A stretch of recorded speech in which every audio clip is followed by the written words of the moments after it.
Muy buenas tardes, queridos amigos de Radio Máxima Digital. Esta tarde del 22 de junio del 2020 tengo un invitado, Archie Contragala, un hombre, un político, alguien de Puentes, alguien que camina por la ciudad y lo reconocemos, una trayectoria. Estabas queriendo hacer su currículo, pero mejor voy a decir a Juan Antonio, nomás le ha faltado ser presidente de la República, senador, gobernador y presidente municipal, ¿no? Pero hasta preso ya. También está, O sea, ya está incluido, ¿no? ya está incluido. Entonces, es un hombre que ha estado en los últimos, ¿qué? 40 años trabajando en el, más o menos. No. Bueno, mira, exactamente, sí. Mi primer empleo formal fue a los 17 y justo tengo 57. Tienes razón, 40 años. Sí. Ahora, quiero decir una cosa. No los 40 años he estado pegado a la ubre, ¿eh? En la mayor parte de este tiempo, de manera muy alternada, he vivido de la docencia, he tenido mis actividades de consultoría en el sector privado, he hecho algunos intentos de ser negociante, cosa que no se me da, Qué raro. contrario con mis genes. Sí. Pero afortunadamente aquí estamos vivos. Sí, no son 40 años chupando el presupuesto, pero sí. Pero has estado en momentos muy claves, ¿no? Empecé muy chavo, empecé Sí. muy joven en esto. Y empezaste bien, ¿no? Lo que tengo entendido. Bueno, mi primer empleo formal fue como corrector de estilo en la Presidencia de la República. ¿Con Luis Echeverría? No, con López Portillo. A mí me tocaba revisar la correspondencia presidencial, las respuestas a las peticiones de la gente, a las cartas que le dirigían al presidente. Fue mi primer empleo, muy bonito. Qué trayectoria. Y también eres pionero en la radio digital, ¿no? Mira, ese es todo un tema. Siempre, mi esposa es licenciada en comunicación, en ciencias de la comunicación, y justo por eso la conocí. Una sociedad desinformada es una sociedad vulnerable, susceptible de vivir engañada, de ser manipulada. Y bueno, siempre pensé que una forma no solo de democratizar, sino de producir más cultura cívica, más justicia y mejor calidad de vida, era informando bien. Entonces, sin ser un experto, estoy lejos de serlo, pues he hecho televisión durante 7 años. Sí, la verdad, modestia aparte, con un relativo éxito. He hecho mucha radio durante más de 15 años y he escrito algo, ya bastantitas colaboraciones. Llevo un impasse, llevo 5 años a partir de que me empezaron a perseguir, que fui a parar a la cárcel de Pacho Viejo, que estuve 15 meses privado de la libertad y que estoy batallando todavía con los asuntos jurídicos para demostrar mi inocencia, pero pues es algo que no pienso dejar. Sí, y te hemos escuchado en el Face, ¿no? Estos avances que nos vas dando, ¿no? A mí me ha impactado porque finalmente cuando se tiene la inocencia se pelea, ¿no? Y ahora sí, como dijera la cuna, tu verdad. Y los que te conocemos de larga trayectoria, uno sabemos de Juan Antonio, un hombre recto, ¿no? Que cuando fuiste secretario de salud, tuviste los valores de hacer la denuncia adentro, ¿no? Fíjate que no quiero mostrarme ni víctima ni héroe, porque al final todo lo que uno hace en la vida no es más que consecuencia de sus propios actos. Yo pequé de soberbia, creí que podía solo, no medí bien mis fuerzas, no me percaté del tamaño del monstruo al que me estaba enfrentando y la consecuencia es esta, pasmosa. Fui a parar a la cárcel.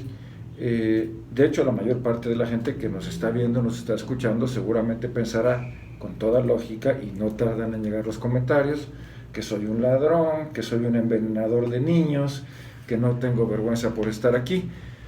No soy cínico, no estoy acostumbrado a ese tipo de calificaciones, pero entiendo que son el resultado de la campaña brutal que hubo en mi contra. Mira, para responder a lo que seguramente no tardan en preguntar, a mí me acusaron de delitos que se cometieron supuestamente en febrero de 2013 en una dependencia distinta a la mía, diferente a la dependencia en la que yo trabajaba y una dependencia sobre la que yo no tenía autoridad. Aquí viene lo interesante. Yo tomé posesión en marzo de 2013. Es decir, era jurídica, humana, no había forma material que yo hubiera podido cometer esos delitos, porque fueron antes, si es que ocurrieron, que yo no creo que hayan ocurrido, pero fueron antes de que yo tomara posesión, en una oficina sobre la que yo no tenía autoridad, y además nunca hubo prueba de que ocurriera. Patéticamente a mí me acusaron de 2 delitos, no patrimoniales. A mí no me acusaron de robar, no me acusaron de defraudar, no me acusaron de llevarme dinero a la casa o de peculado. A mí me acusan de incumplimiento de un deber legal y me acusan de abuso de autoridad. Ya se entrara mucha técnica jurídica, mucho rollo aburrido, pero son dos conductas contradictorias, porque supuestamente me acusan de abuso de autoridad por haber tenido influencia para promover una mala conducta, y me acusan de incumplimiento de un deber legal por no haber protegido al erario de esa mala conducta. O sea, son 2 cosas completamente opuestas entre sí, relativas a la misma conducta. Bueno, los 2 delitos de los que me acusaron, incumplimiento de un deber legal y abuso de autoridad, no ameritan prisión. Sin embargo, cometiendo todos los fraudes procesales del mundo, me tuvieron preso casi 9 meses en la cárcel. Yo me puse muy mal, grave.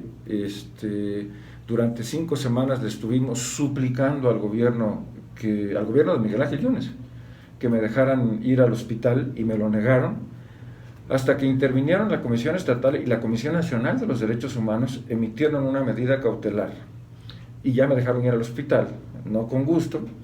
Y entonces los propios peritos de la Fiscalía del Estado dijeron que yo estaba en peligro grave de muerte, que mi situación era incompatible con la prisión. Fue entonces cuando ya la juez, preocupada por lo que estaba haciendo, porque cometió 20,000 violaciones procesales, me dejó ir a la casa y estuve en prisión domiciliaria. Esto te va a parecer patético, te va a parecer absurdo, pero 5 años después el proceso no termina. De acuerdo con la Constitución, nadie puede ser juzgado 2 veces por el mismo delito.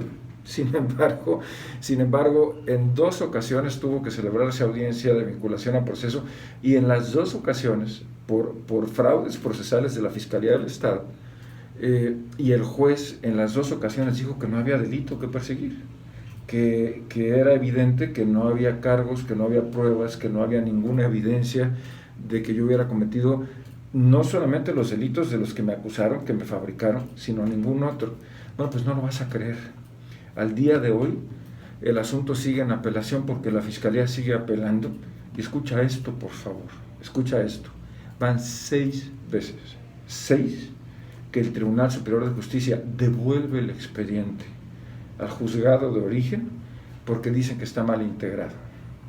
De ese tamaño están las cosas. Nos vamos a una pausa. Volvemos, ¿no? Sí. Okay.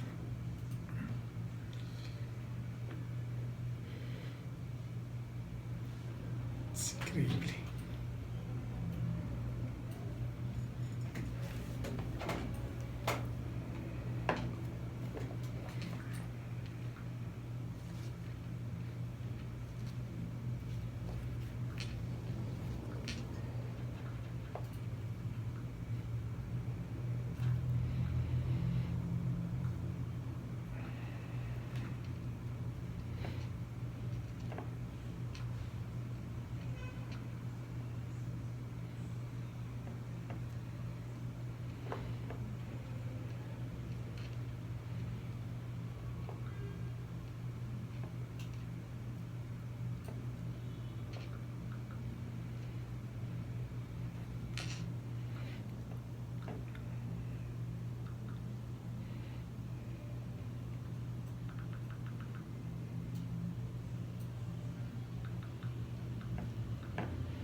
Regresamos a escuchar, estoy impactado. Bueno, El caso es que ya pasaron 5 años, los delitos no ameritaban prisión, los delitos no existen, pero el proceso sigue. En esta circunstancia yo tengo un embargo del SAT que no me permite trabajar. Yo no puedo facturar, no puedo emitir recibos de honorarios, no puedo formar parte de sociedades, y eso pues te genera un problema grave, sobre todo cuando tienes 3 hijos, una esposa, una familia que dependen de ti. Pero en fin, mira, yo te soy honesto, la providencia de Dios ha sido una vez más abundantísima en todos los sentidos, y no ha faltado de comer. Estoy libre, estoy con mi familia, y le he encontrado un sentido a mi vida. Yo no quiero aprovechar este espacio para hablar de mí, no quiero contar mi tragedia, ni tirarme al piso, ni que digan pobre Nemi, es un preso político, no, nada de eso. Fíjate que una de las cosas que descubres, en prisión leí mucho el Evangelio, no me volví... De los políticos que yo trato, con los que hay admiro, yo a Juan Antonio le admiro porque es un hombre de fe, un hombre que ha comprobado su fe y que no se avergüenza, y que es un hombre... ¿Pero por qué te vas a avergonzar? Porque son algunos políticos, ¿no? Y tú eres un hombre que te ha servido también a la iglesia con ese amor, con esa donación. Yo digo que pobre de la gente, pobrecita de la gente que no tiene fe, lo que deben sufrir, la desesperanza que deben sentir, aquellos que no tienen la confianza en que les espera una vida mejor, aquellos que no tienen la posibilidad de acogerse a una voluntad divina cuando están en problemas. Híjole, qué complicado debe ser para ellos, ¿no? Pero lo que te quería comentar es que dice una parte del Evangelio, la venganza es mía. Cuando habla Jehová, dice, soy yo el que va a cobrar todos los agravios. Uno de los grandes descubrimientos, cuando tú machucas a alguien en la calle, porque vas manejando distraído, cuando tú te robas un dinero, cuando cometes un fraude, cuando cometes una agresión sexual, cuando falsificas un documento, cuando traficas con drogas, cuando secuestras, cuando matas, sabes a lo que te expones. Sabes que te la estás jugando y que hay un riesgo importante de que pagues las consecuencias, que te metan a la cárcel, que te maten, que te secuestran, que te la cobren de alguna forma. Cuando tú te estás rascando la panza, vives tu vida con toda tranquilidad, y de repente, sin que te la esperes, te cae brutalmente la fuerza del Estado, cuando te aplastan, te persiguen, te inventan delitos, y sobre todo en una oficina que tú no manejaste, en un tiempo en el que tú ni siquiera estabas al cargo, porque no encuentran la manera de hacerte algún perjuicio, lo tienen que inventar. Y bueno, pues te destruyen la vida, te deshonran, te acaban públicamente, te someten al linchamiento, porque además, desde el momento en que te acusan, no importa si eres inocente o culpable frente a la ley, no importa si hay una sentencia del juez, para el público, para la sociedad, tú ya eres un ladrón, ya eres un culpable y ya mereces ser fusilado. Bueno, te acaban la vida, te acaban tu manera de vivir. Mi vocación es el servicio público. Es larguísima, ¿no? Bueno, fuiste diputado federal. Fui diputado federal, fui presidente del Congreso de la Unión. Me tocó promulgar a mí como presidente de la ley de amnistía de Chiapas, pero bueno, lo que te quiero decir es que te enfrentan a una realidad que no te esperas.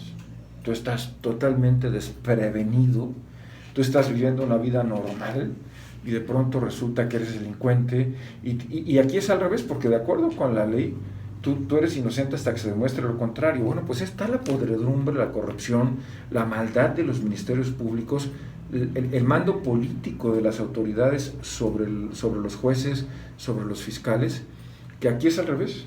Tú tienes que demostrar que eres inocente, porque desde que te agarran eres culpable, aunque la ley diga lo contrario. Bueno, ¿sabes qué descubrí?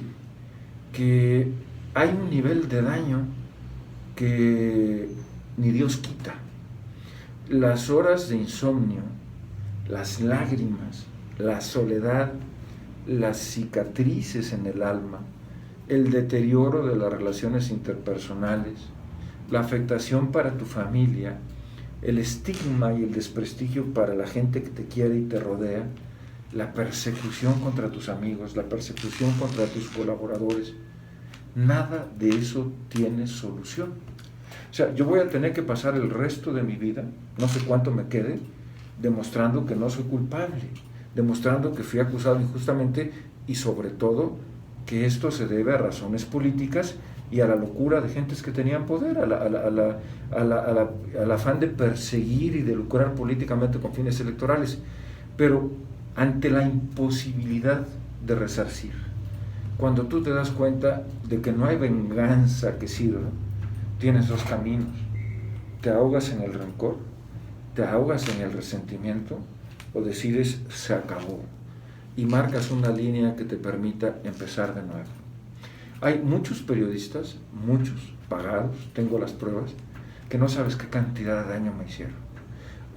Cuando tú fuiste tu nombre, que fuiste puente, cuando fuiste director de comunicación social. Yo no social, creo haber tratado nunca mal a nadie, no creo haber sido un represor, fui un defensor enérgico de la libertad de expresión, pero hay gente patológicamente enferma que se prestó a las peores insanías. Hay personas que llegaron a acumular más de 500 publicaciones, se metieron con mi familia, con mis hijos. Mira, llegaron a un extremo. Mi hija era pequeñita, tenía 7, 8 años, cortó de una revista la fotografía de un reloj, que ni siquiera era un reloj caro, un reloj de Cartier me parece, y se lo puso en la muñeca. Bueno, hicieron un video en YouTube donde decían que mi hija, que tenía 7 o 8 años, tenía un reloj de cientos de miles de pesos, cuando era visible en el propio video que se trataba de un cartón de una niña que estaba jugando con un pedazo de revista cortado. Pero bueno, hubo atrocidades mucho mayores, de gente muy, muy mala, de mala entraña. Hubo personas que cobraron millones de pesos, tengo las facturas. Y tú dices, bueno, me voy a poner a pelear con ellos, voy a ir a los tribunales, voy a acabar la poca energía que me queda. No tiene sentido. Y tampoco tiene sentido que yo me ponga a acreditar mi inocencia. Mira, una de las perversidades de estos locos fue que, como nadie se creía de los delitos que me acusaron, y como los delitos de que me acusaron no ameritaban cárcel, no lo dijeron legalmente, pero sí corrieron la voz a través de sus periodistas, de sus mercenarios asalariados en la prensa, de que yo le había dado agua a los niños con cáncer. Este es un asunto verdaderamente aberrante, primero porque yo no creo que eso haya pasado nunca. Segundo, porque si es que ocurrió, si es que llegó a pasar eso, fue en el año 2010, 4 años antes de que yo fuera secretario de salud. Sin embargo, a la gente le sembraron en lo que ahora llama muy pomposamente el imaginario colectivo, que el verdadero delito por el que yo estaba preso era por haberle dado agua a los niños con cáncer. Entonces, hay mucha gente que se lo cree. Una vez dando vueltas, cuando no estaba la epidemia alrededor de los lagos, yo iba trotando, un par de señoras me gritaron que yo le había dado agua a los niños con cáncer. Te cuesta mucho trabajo no responder, te cuesta mucho trabajo callarte y tienes que asumir que ese daño ya no tiene reparación. Vamos a otro.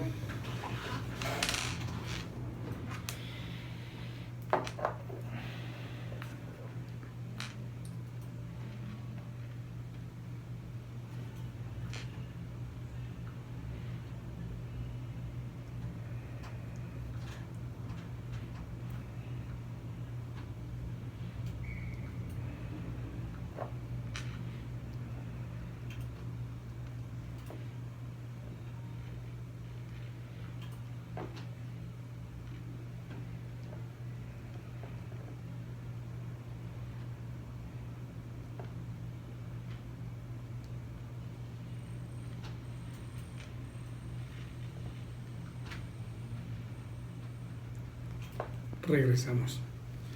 Te iba a comentar que fue más fácil visitar a Dante Delgado en la cárcel que intentar verte a ti. No, bueno, mira, a mí me tuvieron, para empezar, la noche que llegué, me pegaron una santa golpiza, 6 policías ministeriales, cínicamente uniformados. No lo supimos en ese momento, pero me provocaron 3 hernias con compresión de la médula espinal. Tengo una lesión muy, muy severa, L3, L5 y L1. Esa misma noche me encerraron en la celda de castigo sin que hubiera razón. Me tuvieron 32 días aislados, sin contacto con nadie. Ilegalmente prohibieron las visitas. Durante un mes, la mejor forma que consiguieron para torturarme fue prohibirme libros, no me dejaban pasar libros. El director de operaciones de la Policía Estatal fue a meterse a la cárcel. Me sacaron a las 12 de la noche de un viernes de abril, poco antes de las elecciones, para exigirme que yo firmara declaraciones sobre hechos falsos contra Duarte y contra Karime, y me mostraron fotos de mis hijos y me dijeron que si no firmaba me iban a matar a mis hijos, y que me iban a pasar a la población general.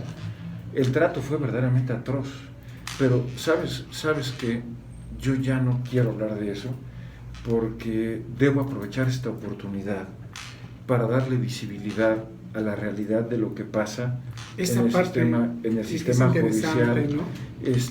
Mi asunto ya no tiene remedio. Digo, es difícil que yo vuelva a la vida pública, no puedo pasarme todo el tiempo que me quede de vida demostrándole a la gente que soy inocente.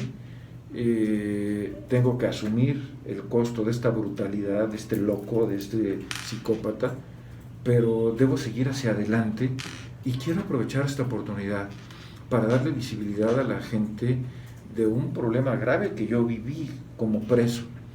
Y por eso es que ahora estoy haciendo comentarios en las redes sociales, por eso es que me atreví, a pesar del riesgo que corro, porque mis procesos legales no están terminados, porque como te dije, los están chicanea para no reconocer mi inocencia. Pero fíjate que hay mucha gente inocente en las cárceles. Yo no puedo copiar lo que está pasando en Pacho Viejo y traspolarlo a las demás cárceles del país, pero si no es idéntica, debe ser una situación muy parecida. Hay un porcentaje grande de presos, en el caso de Pacho más del 30%, que son inocentes. Son personas que iban pasando por el lugar equivocado, la policía ministerial los agarró, los golpeó, los declaró culpables y resolvió, entre comillas, un crimen. Hay personas que fueron defraudadas por sus abogados. Es muy común en el derecho familiar, muy común, que mujeres y hombres agraviados por una relación de pareja que termina o se conflictúa, acusen de delitos al otro.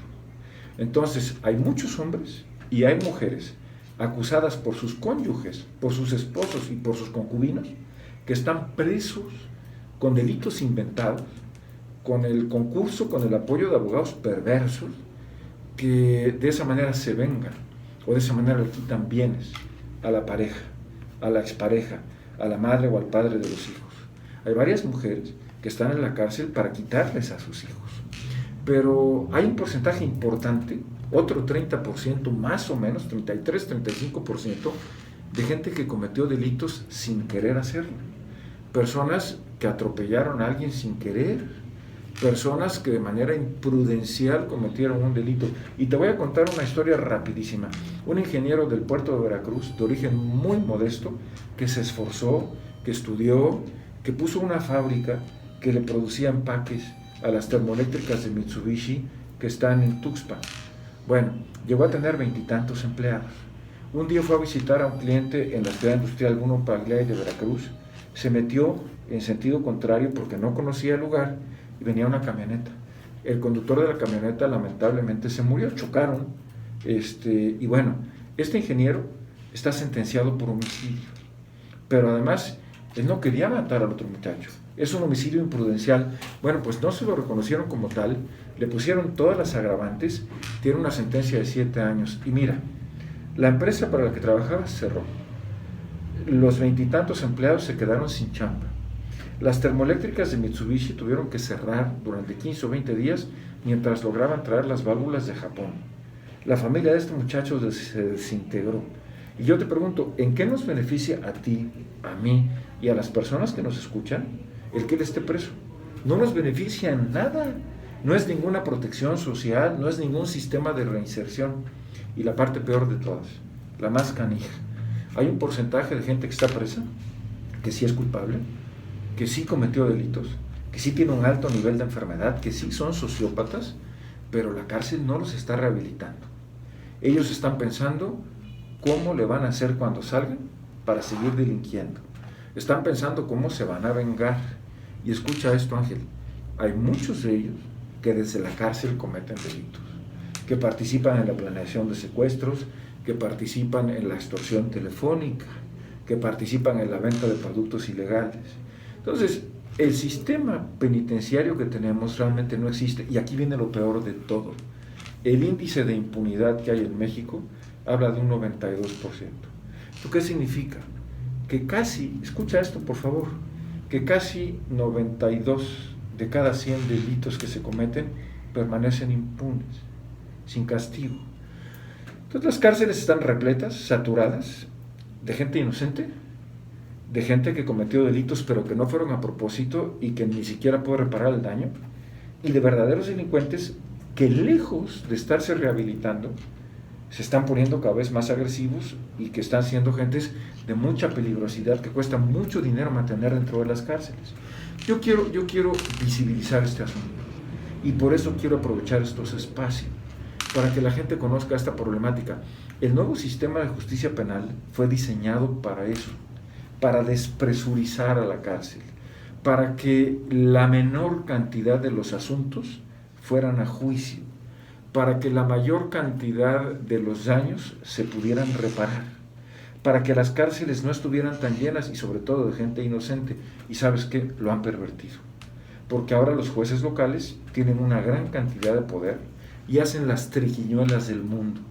Antes, con el sistema anterior, los jueces federales intervenían y te decían: oye, juez local, le estás violando los derechos humanos, oye, juez local, la acusación es falsa, ponlo en libertad.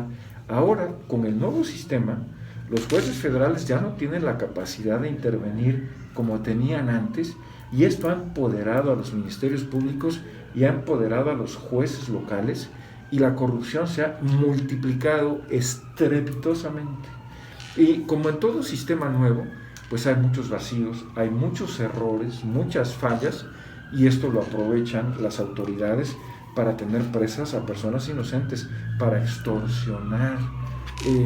Me parece que tal y como está el sistema, lejos de ser un beneficio, está causando muchos y más graves conflictos. Hay más juicios, hay más acusados, hay más corrupción y hay mucho más abusos que antes. Entonces, la razón por la que se estableció la oralidad y el sistema acusatorio adversarial no se está atendiendo, y a eso me quisiera referir. Es por eso que aprovecho este espacio, por eso me atrevo, a pesar de que sé que soy candidato a que me linchen, a que me mienten la madre, a que me griten, a dejar de lado toda mi parte personal y a ponerme a hablar de estos temas que la gente debe conocer. Vamos a otro.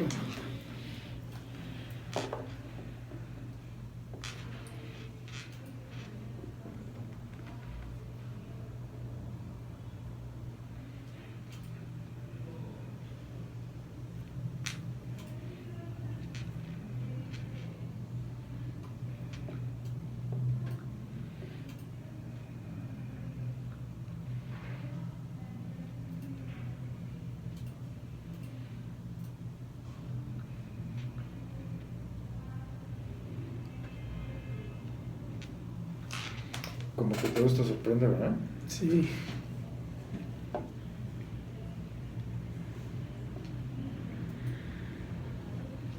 De arreglo.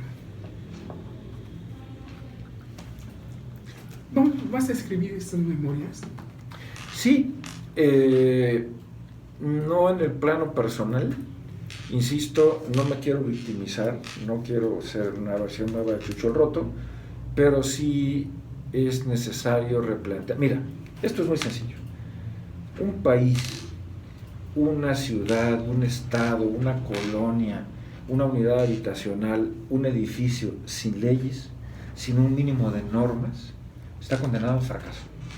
Un edificio como en Aguasanta 2, donde tuve mi despacho 2 años, en donde de repente te aparece una caca de perro en la puerta de tu casa, en donde son las 4 de la mañana y el hijo del vecino tiene una fiesta a todo lo que da, en donde de repente la vecina de arriba le roba el agua a tu tinaco y te quedas sin agua, en donde no puedes dejar la ropa a secar en tu jaula porque rompen el candado y te roban tu ropa. Una sociedad chica, mediana o grande que no tiene un mínimo de reglas de conducta está condenada a la destrucción. Necesitamos de la ley y necesitamos del orden jurídico, necesitamos del Estado de Derecho. Es verdad que tú y yo tenemos derechos humanos que son sagrados y que nadie nos puede tocar, pero también es verdad, y no lo decimos, que para poder gozar de esos derechos tenemos que cumplir obligaciones, Sí. que son correlativas unas con otras. Entonces, me parece a mí mayor deficiencia, la mayor carencia en cuanto a cultura cívica en este país es justamente la de la falta de cumplimiento de obligaciones. Y yo lo quisiera visibilizar, yo quisiera hablar de este asunto. Me sorprendió muchísimo cuando toqué uno de los temas en los videos que tengo en las redes sociales. Por cierto, quien guste verlos, aparece en Instagram como Juan Antonio Nemidir, aparece en Facebook también, para el que desee y tenga tiempo de aburrirse viéndolos. Me decían, oye, has hecho muchos planteamientos sobre los problemas, te has quejado de las cárceles, del sistema judicial, pero no propones soluciones. Y entonces dije, miren, voy a empezar por una muy sencillita, muy fácil. Resulta que en América Latina es el lugar del mundo en donde más familias monoparentales hay. Y cuando hablamos de familias monoparentales, nos referimos, escuchen esto, a que un 99% de estas familias tienen por jefa una mujer y un 1% es un hombre. Bueno, en México y en Veracruz esto se repite, más del 30% de las familias son monoparentales. ¿Esto qué quiere decir? Mujeres a las que embarazaron y que nunca se casaron, mujeres que se casaron y que fueron abandonadas con los hijos, o mujeres que libremente decidieron embarazarse y no tener una pareja. Eso no está mal. Yo no estoy hablando ni de la incompatibilidad de caracteres, ni del fin del amor, ni de las diferencias de proyectos. Eso se entiende. Lo que no se puede entender nunca es que un hombre abandone los compromisos de paternidad. Si ya engendraste un hijo, oye, maestro, por favor, es una responsabilidad gigante. Bueno, pues ahí te va. Escucha esta cifra, por favor. 67% de las mujeres jefas de familia, el 67% de las mujeres jefas de familia no reciben pensión, no reciben ningún tipo de ayuda, no tienen contacto los padres con sus hijos y los hijos crecen solos. Son niños que crecen sin el referente de una figura masculina, de una figura paterna. Son niños que crecen con carencias, porque más de la mitad de estas mujeres viven en el umbral de pobreza porque lo que ganan no les alcanza. Tienen que cumplir el rol de proveedoras, de educadoras, de integradoras, y eso les imposibilita generar los recursos suficientes para darle calidad de vida a los hijos. Y lo que se demuestra históricamente es que los patrones se repiten. Sí. Un niño que es abandonado tenderá en la adultez a abandonar, y esto es algo cultural. Bueno, yo me pregunto, ¿queremos gobiernos honestos?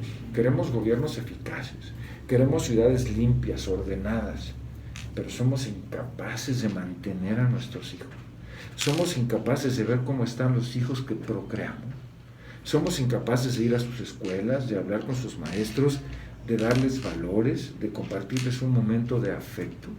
Yo me pregunto cómo sería sentarme a la mesa a comer sin saber si mis hijos tienen para comer, sin saber si mis hijos tienen zapatos, sin saber si mis hijos están bien en la escuela, qué proyecto de vida tienen. Oye, estamos hablando del 30% de las familias, de las cuales el 67% no recibe respaldo alguno. Entonces, vamos a culpar de eso al PRI, al PAN, a Morena, al PRD, al Partido Verde. Vamos a culpar de eso a Peña Nieto, a López Obrador, a López Portillo, a Felipe Calderón, a Vicente Fox. Nadie lo dice porque es políticamente incorrecto, pero ¿en qué momento vamos a voltear al espejo como sociedad? Es decir, oye, ¿en qué momento nos vamos a ver frente a frente nosotros y decir, oye, no soy un buen ciudadano? Esto es tan sencillo. Cuando yo llegué a Jalapa la segunda vez, hace 22 años, Jalapa era limpísima. Todavía quedaban algunas cuantas barredoras de las que había comprado don Agustín Acosta, y me acuerdo que pasaban por Avenida Jalapa y sobre todo por Ruiz Cortines, que era la joya de la corona. Bueno, hoy hay calles de Jalapa en donde ves las capas de basura acumulada, basura tras basura, tras basura, tras basura. ¿Cuál es el principio de una ciudad limpia? Carajo, no tirar basura a la calle. No tiene ninguna ciencia. Cuando veo que alguien saca su manita de la mano del autobús o del taxi o del coche privado y avienta la envoltura de unos cigarros, avienta la bolsa de unas Sabritas, siento que las tripas se me tuercen. Para hacer una ciudad limpia, lo único que necesitamos es no tirar basura. ¿Sí me estoy explicando? Sí. Entonces, son temas que caen gordos, son temas políticamente incorrectos. Imagínate cuántas personas de tu público que nos están viendo y escuchando ahorita dicen, bueno, ya está infeliz, narizón, desgraciado, ladrón, expresidiario, ¿qué le importa si yo mantengo a mis hijos? A este infeliz, gordo, desgraciado, gelatinoso, ¿qué le importa si yo tiro basura en la calle? Entonces, son temas que no cambian, son temas políticamente incorrectos, pero si queremos ser un país diferente... La llaga ahí está. Bueno, y si queremos ser un país diferente, tenemos que abordarlos. Entonces, tengo que encontrar de qué voy a vivir, tengo que encontrar un modo de vida. Todavía mi hija, la más pequeña, los dos mayores ya terminaron, ya son independientes, pero la más pequeña sigue en la universidad. Qué bueno que hablas, porque tu trayectoria, tradicionalmente, uno te viera como un hombre millonario, ¿no? No, mira, Y eres un hombre que has trabajado, que le has currado. Mira, siempre... Yo te conocí en la manifestación que le hicimos el 20 de noviembre del 88 a Gutiérrez Barrio, los alumnos de humanidades, y tú saliste a negociar. A platicar con ustedes, me acuerdo perfectamente. Sí, ¿cómo pasan los años? Bueno, fíjate que siempre gané lo justo y lo digno. Yo vengo de una familia de clase media, mi papá fue un hombre muy trabajador, que siempre desdeñó el apetito por las cosas materiales. Yo no se lo heredé. Yo, por ejemplo, tengo adicción por las plumas Fuentes, tengo adicción por los discos, tengo adicción por... Yo aunque sea de 100 pesos. Bueno,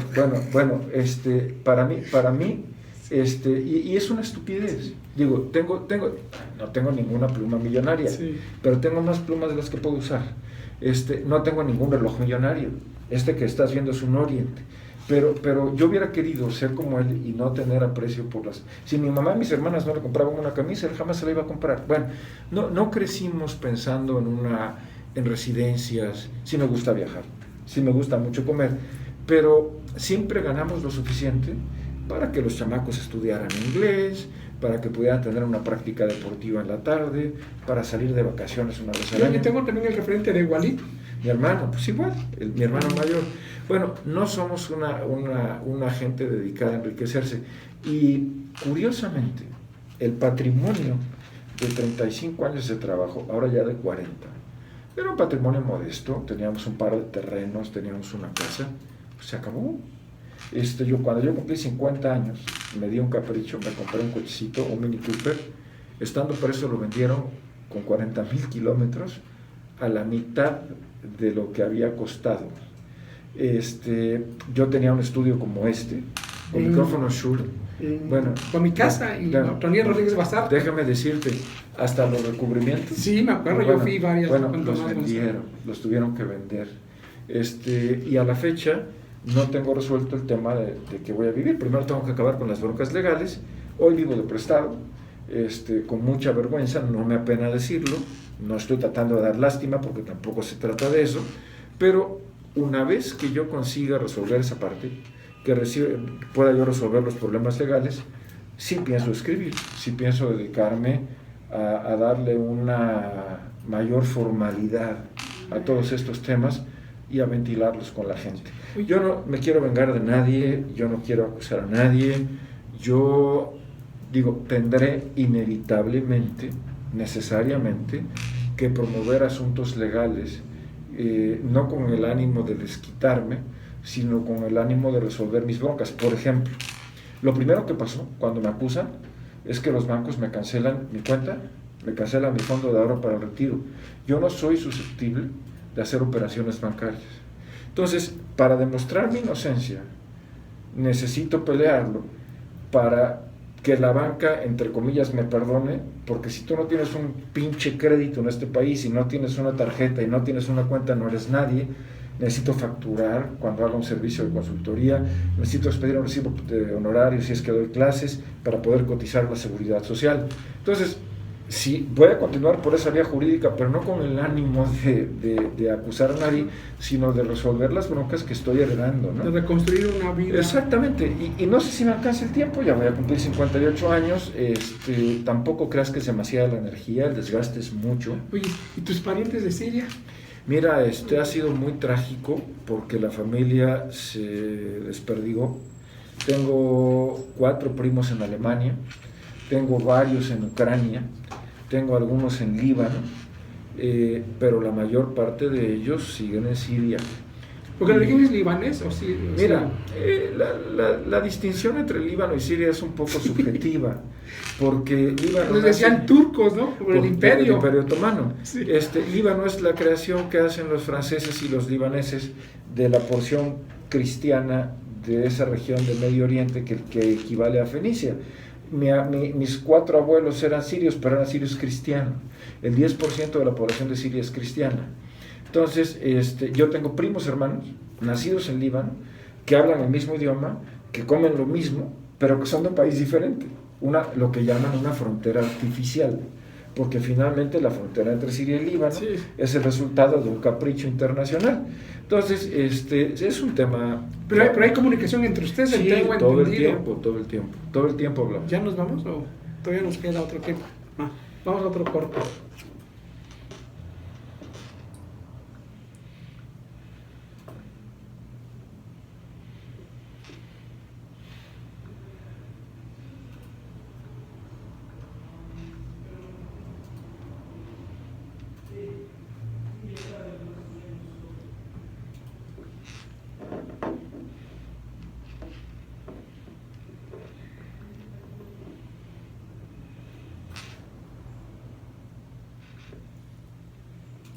Regresamos. ¿Y tus abuelos llegan en el 20 o en el 21 o cuando llegan a México?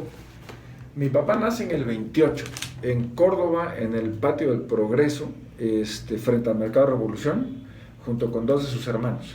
La primogénita de la familia, Georgette, había nacido en Siria y se murió en el barco en Marsella y no la dejaron sepultar en Marsella, en la Scala, y la tuvieron que aventar al mar. Entonces, cuando nace mi papá, le ponen Jorge en recuerdo de su hermana que se llamaba Georgette. Cuando mi papá tenía 4 años y mis otros tíos, María y Daniel, estaban chiquitos, se van a la Lagunilla, a Ciudad de México.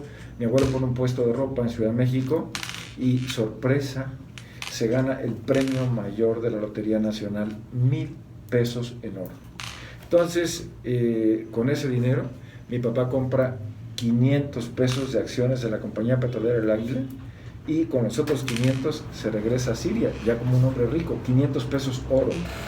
Entonces nacieron otros 4 hermanos de mi papá, eran 7. Cuando mi papá tenía 17 años, se pelea con la novia y decide: me voy a México. Entonces se viene a México, pero viaja con pasaporte turco. Viaja con pasaporte del Imperio Otomano. Siria todavía era un territorio ocupado por el Imperio Otomano. Después de que mi papá se viene, nace el último de sus hermanos, el 8º, al cual él ya no conocía. Bueno, pues pasaron 32 años, mi abuelo murió, mi abuelo Juan, yo me llamo Juan por mi abuelo, y mi papá viajó. Bueno, primero fue mi mamá a conocerlos, después fue mi papá. Y en el segundo viaje de mi papá, en el año 81, yo lo acompañé.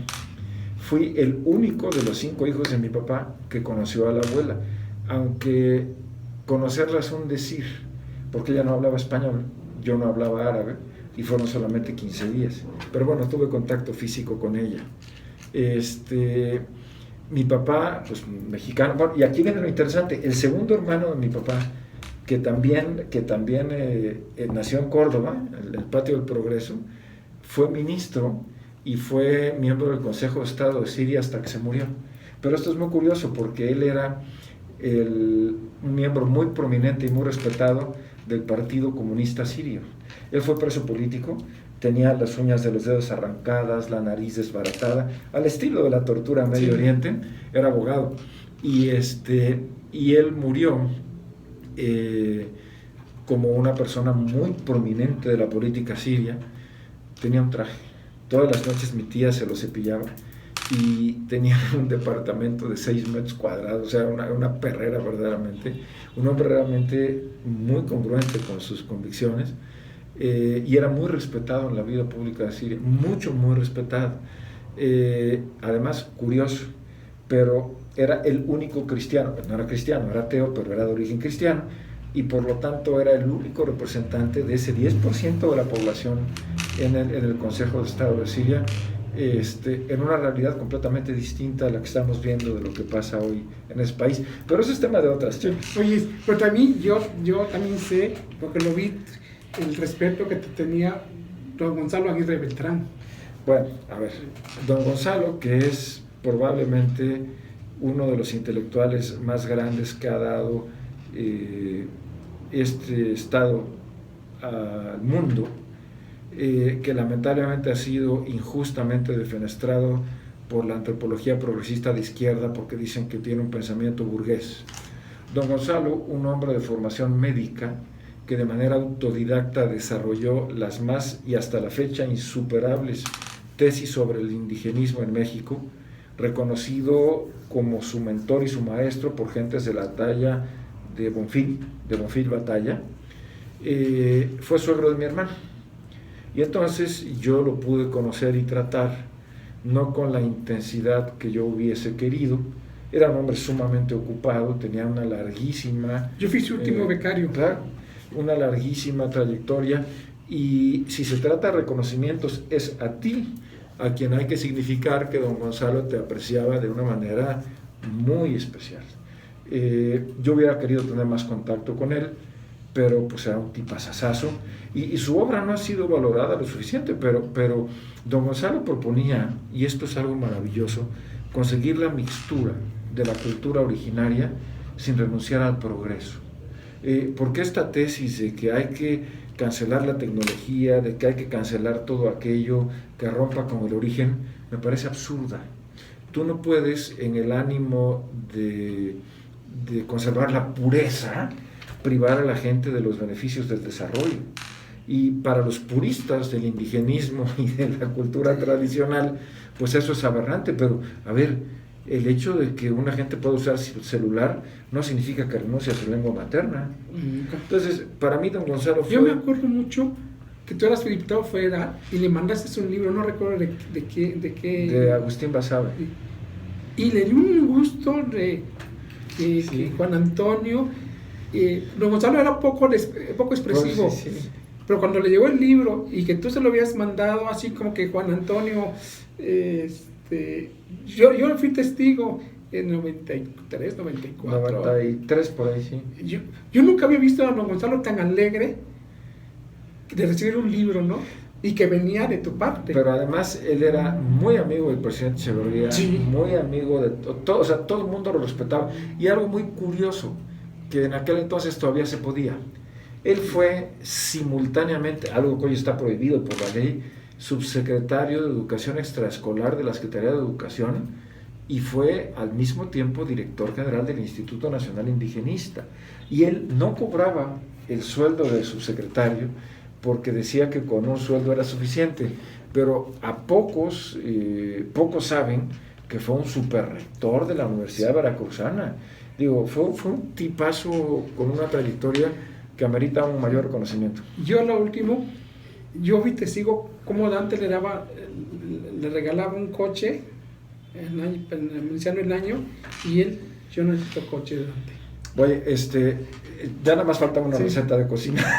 para Bueno, pues, Juan Antonio, gracias, esta es de tu casa. Gracias.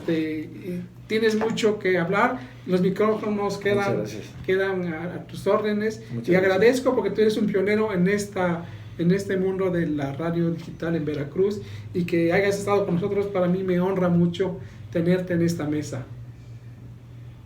Gracias por todo. Es un riesgo, no solo para mí, sino para ustedes. Espero los comentarios, estoy listo para contestar los que sean. Voy a seguir haciendo mis colaboraciones. Juan Antonio NMDIP en Instagram, y igualmente en Facebook, Juan Antonio Nemidip, son públicas.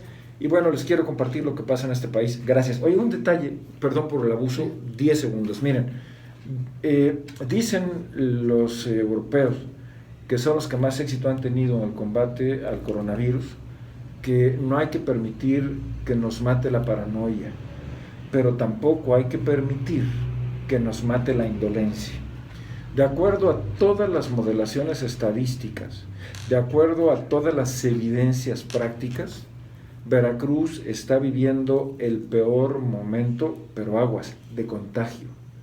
Ahorita estamos con el mayor número de casos, tenemos el mayor número de defunciones, tenemos el mayor número de enfermos, el mayor número de hospitalizados, pero eso no es tan importante como el hecho de que tenemos la mayor ventana de contagios. Hoy hay más riesgo que nunca de contraer la enfermedad y ya se percibe un nivel importante de saturación en el sistema de salud. Los números de muertos están empezando a crecer de una manera desproporcionada. Originalmente el gobierno estimaba que habría unos 6,000, 7,000 muertos en todo el país. Bueno, ahora esa previsión es solo para Veracruz.